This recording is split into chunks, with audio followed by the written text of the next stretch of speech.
trusted news source, ABC6 News at Noon. Good afternoon, everyone. Thank you so much for joining us. I'm Doreen Scanlon. We start with the weather today because it is absolutely gorgeous out there. Here is a live view outside with our sky cam. The sun is shining and look at those glorious leaves. Chelsea is standing by with much more on our forecast in the Weather Center. Hi, Chelsea. Hey, Doreen. We are looking at another just gorgeous day across southern New England. Lots of sunshine once again. We had some dense morning fog, but as soon as the sun came up, that burned off. And we are looking at temperatures that are now into the upper 60s range. Average high for this time of year is 57 degrees. We're more than 10 degrees above average with a breeze out of the southwest around 11 miles per hour right now. And that sunshine will continue to see these mild temperatures in place. Most of us in the mid to upper 60s range across southern New England right now. Again, 69 in Providence, 67 in Smithfield, 65 in Newport. All of us so warm for this time of year and all of us seeing that nice sunshine across Rhode Island and into southeastern Mass. High pressure remains in control. You get a few passing fair weather clouds here and there at times, but all in all, we are looking at sunshine for the remainder of the day with temperatures in the 70s. Overnight, not nearly as chilly as where we've been the last couple of mornings, and the weekend looks even warmer than today. I'll have much more in just a few minutes. Doreen? All right, Chelsea, thank you. Well, after weeks of controversy around when RICAS scores would be released, we are finally getting a look. This morning, the Department of Education releasing those test scores, which show some improvement in math statewide, while scores fell in English language arts. ABC6 News reporter Yanni Tregelis shares what both parents and politicians are saying about these scores. Yanni? Good afternoon, Doreen. Well, these improvements in math and decreases in English compared to last year's RICAS exams when students were dealing with COVID learning, masks in schools, remote learning, and full guidelines. But going back to 2019 pre-pandemic levels, that all scores are down across the board statewide. So taking a look at the data released by RIDE today, just under 27% of Rhode Island students are proficient in math, with a little more than 31% proficient in English. That's a 7-point increase in math, but also a 2% drop in English language arts. RIDE data also showing students in urban communities testing even worse, with under 15% proficient in English and just under 12% in math, although that's up 5 points from last year's RICAS. It needs to get better, but little by little it'll improve. One day they can't go to school and then they miss a whole year of the school and then they have to come back and miss they've been basically home for a whole year. RICAS, a hot topic for the two gubernatorial candidates throughout their campaigns. Republican Ashley Kalus today claiming she essentially forced the governor's hand to release these scores before the election, while the governor says that couldn't be more false. I believe that the governor intentionally withheld the results until pressure made it so that it was not sustainable to continue to hold them back. You can't release information you didn't have. So when Ms. Kayla says that, it's just part of her dishonest, right, shameful and campaign. And she's wrong for Rhode Island because she just can't come to terms with the truth.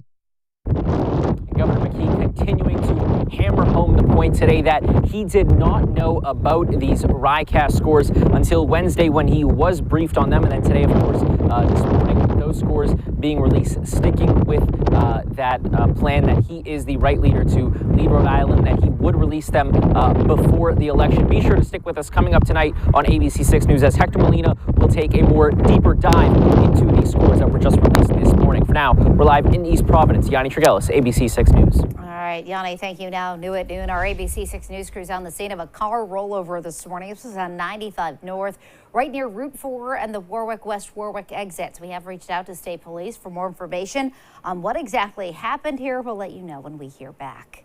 Checking some of today's other headlines now. Fall River Police investigating a shooting that happened Thursday on America Street about 2:30 in the afternoon. Home surveillance footage given to ABC6 News shows someone walk up to the victim, shout, and then fire 3 shots. The victim is at Rhode Island Hospital with serious injuries and no arrests have been made yet. Cranston residents gathering at City Hall last night to give public comment on a resolution brought forward by City Council that would block installing housing for homeless in the city. A committee ultimately voting in favor of that resolution. Now, if passed by City Council, this resolution will ask the state to revoke its proposal to build 500 portable pallet homes at the Pastore complex.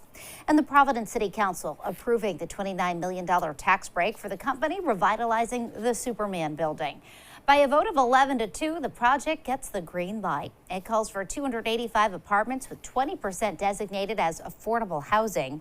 The total cost of the project is estimated to be $223 million. The tax agreement now heads to Mayor Alorza's desk for final approval.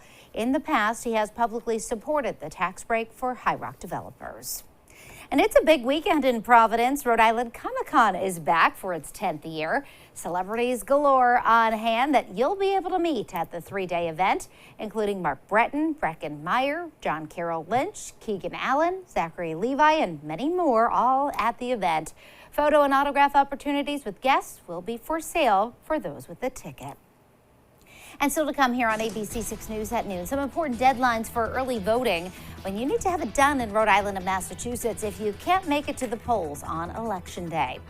And later, Kyrie Irving finally apologizing for controversial remarks only after being suspended by his team. What he's saying today.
Your voice, your vote, and a friendly reminder for those who want to take advantage of early voting. Here are the deadlines. Early voting ends today in Massachusetts. For Rhode Island voters, you have until Monday afternoon at 4. According to the Secretary of State's voter turnout tracker, so far just over 61,000 Rhode Islanders have already voted.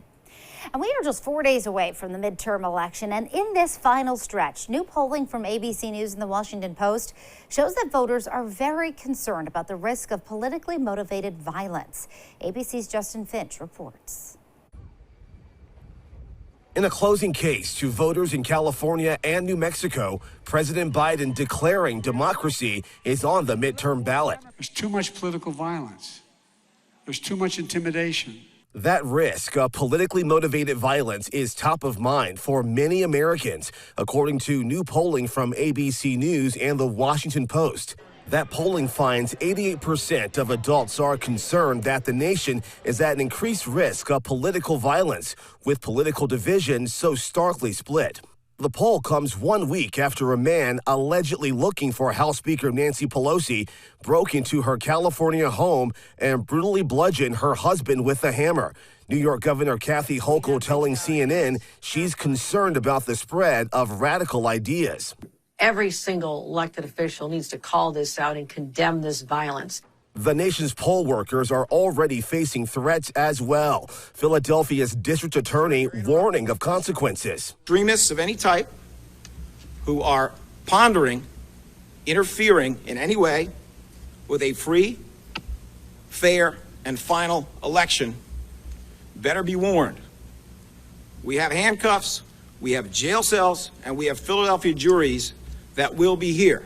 And going into the final weekend of the campaign that could decide which party controls the Senate, 3 presidents will stump in Pennsylvania: Obama, Biden, and Trump. And this Tuesday, you must vote Republican in a giant red wave. This is a choice between two vastly different visions of America.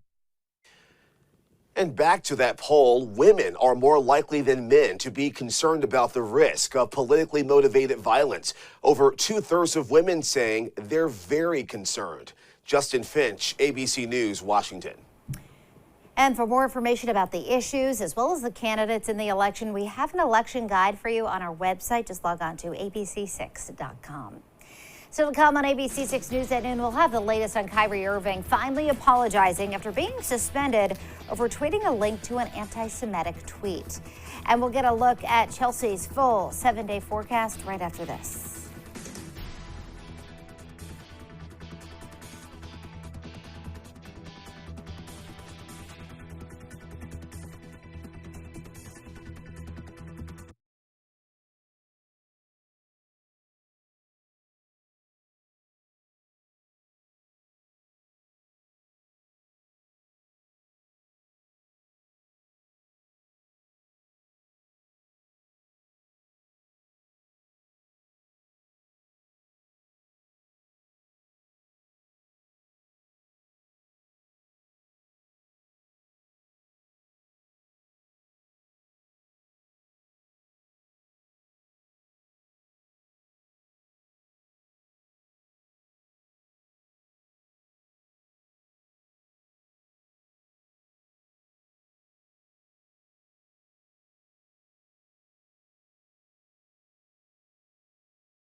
Well, Kyrie Irving is finally issuing an apology after being suspended by the Brooklyn Nets more than a week after he tweeted a link to an anti-Semitic movie.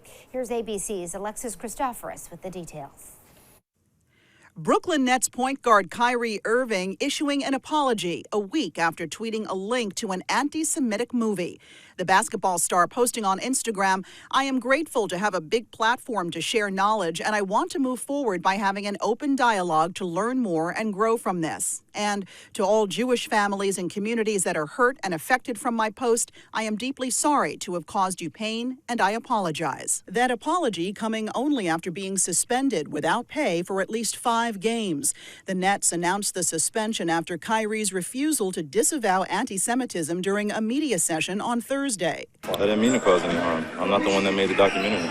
I cannot be anti-Semitic if I know where I come from. Following those remarks, the Nets releasing a statement saying, "We are of the view that he is currently unfit to be associated with the Brooklyn Nets," adding, "Kyrie will serve a suspension without pay until he satisfies a series of objective remedial measures that address the harmful impact of his conduct." On Wednesday, Irving and the Nets had issued a joint statement saying they would each be donating $500,000 to causes and organizations that work to eradicate hate and intolerance in our communities. But late Thursday, the Anti-Defamation League CEO Jonathan Greenblatt tweeted it could not accept Irving's donation in good conscience, writing, "Kyrie Irving has been given ample opportunity to do the right thing, apologize and condemn anti-Semitism. He has failed at almost every step along the way. The suspension is well-deserved." NBA Commissioner Adam Silver says he plans to meet with Kyrie Irving in person next week. Alexis Christoforous, ABC News, New York. And now, your ABC6 Storm Tracker weather with meteorologist Chelsea Priest. We are getting spoiled out there this week with such beautiful weather across southern New England. You're seeing those fall colors, you're seeing the sunshine, and those temperatures are so far above average. It's just a really, really beautiful day outside across southern New England. Most of us in the mid to upper 60s range right now. The average high for this time of year is in the upper 50s. So we're clearly well above that at the moment, well above where we were yesterday at this time. And yesterday was a really nice day. You're looking at temperatures coming up 5 to 10 degrees warmer right now compared to yesterday at this time. Typically this time of year, our average high is 57 degrees. So as I mentioned, we're coming up to about 70 degrees today, and that gets us well above average for this time of year. Not close to the record high set back in 1987 of 77 degrees, but over the weekend, those record highs are actually a little bit lower, the low to mid 70s range. It looks like we have a shot of hitting some record high temperatures over the weekend, and the overnight lows are going to be staying a lot warmer as well. So those may break some records too. Our sunset this evening at 5:37 p.m. Of course, we're falling back on Sunday, so we're looking at our sunset coming in closer to 4:30. The trend for the coming days keeps us in the low to mid 70s range for today, for tomorrow, for Sunday, for Monday. We have really mild weather continuing. That being said, it is November. We know this has to come to an end, and you're looking at those temperatures dropping off significantly as we head through Tuesday and Wednesday of next week, much closer to where we should be for this time of year. Satellite radar images quiet and clear. High pressure remains in control for today and tomorrow, which means the sunshine continues. The quiet weather continues. Breeze starts to pick up a little bit out of the south-southwest, but that continues to keep us quite mild. There is a slow-moving cold front way off to our west still that is inching closer to us. It's going to bring more clouds to the area for Sunday, for Monday, but it actually comes through relatively dry. From that cold front, behind it, the wind shift, and that's when we see those temperatures dipping back down to where they should be for this year by this time Tuesday. Futurecast shows you the dry, quiet conditions across the area right now. A few passing clouds overnight. Temperatures will be in the 50s to start the day tomorrow. Tomorrow looks mainly sunny. A few of those passing clouds at times. Otherwise, a nice quiet day and a warm day. Heading into Sunday will be partly cloudy to start. You see a few more clouds through the afternoon. A little bit of a breeze. Again, that's from this cold front that's going to be coming through, but it's coming through mainly dry.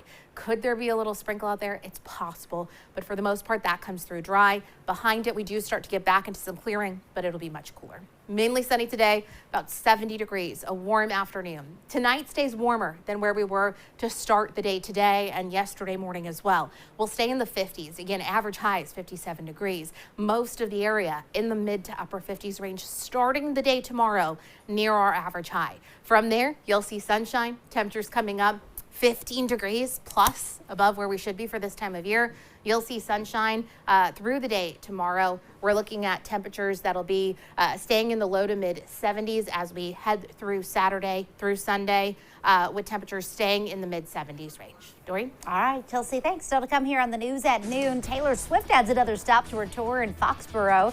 Details on this third concert. And why an area bride says Taylor Swift is ruining her dream wedding.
Good news, Swifties. Taylor is adding a third Foxborough show to her tour. She'll now be at Gillette Stadium with her Eras Tour on May 19th, 20th, and 21st.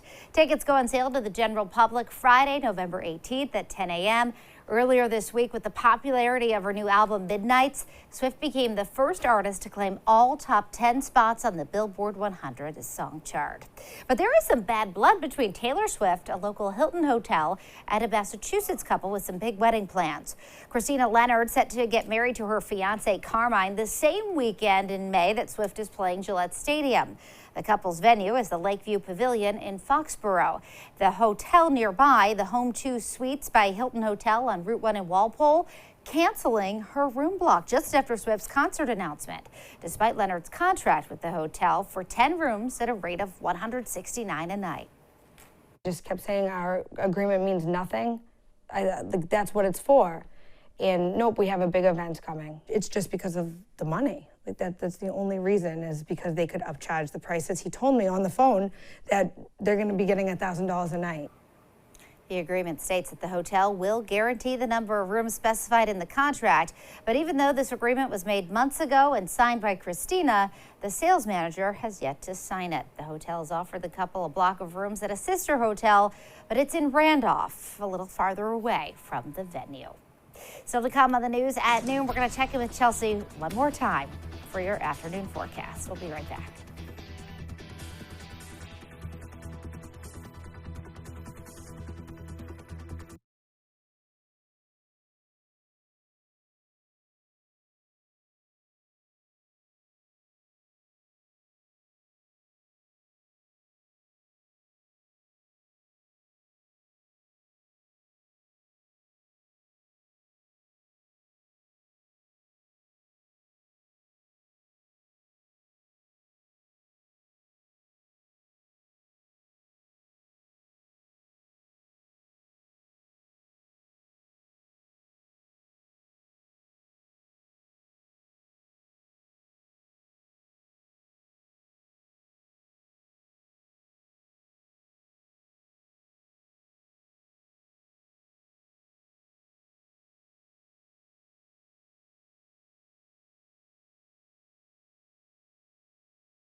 All right, Chelsea, here we are. One final check of the forecast. What a one to give us. I know. It is going to be a really beautiful day. This is my departing gift to all of you.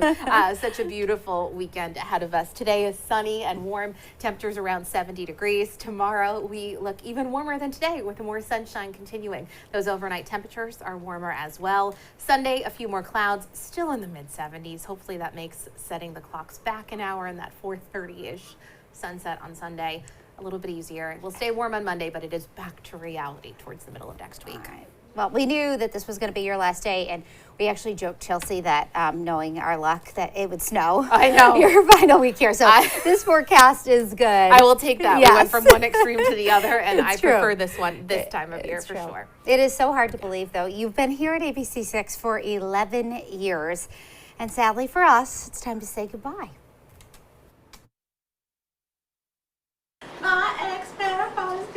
Wake up and plan your summer days with forecasts on the 6th. Hot, cold, wet, dry.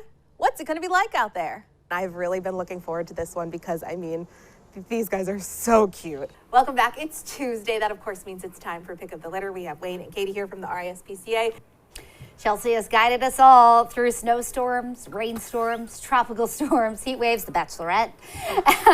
And Chelsea, likely you don't realize how much your forecasts have really been a part of people's plans and lives, because your outlook has given us all the chance to make our plans. So always requesting our own personal forecasts when we have things coming up.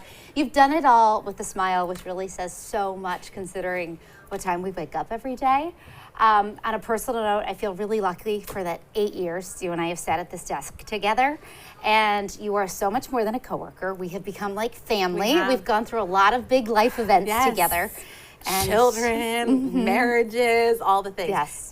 If you didn't see this morning show, we were disasters this morning. We're doing our best today. Yes, we for the promised news ourselves show that we're not gonna cry.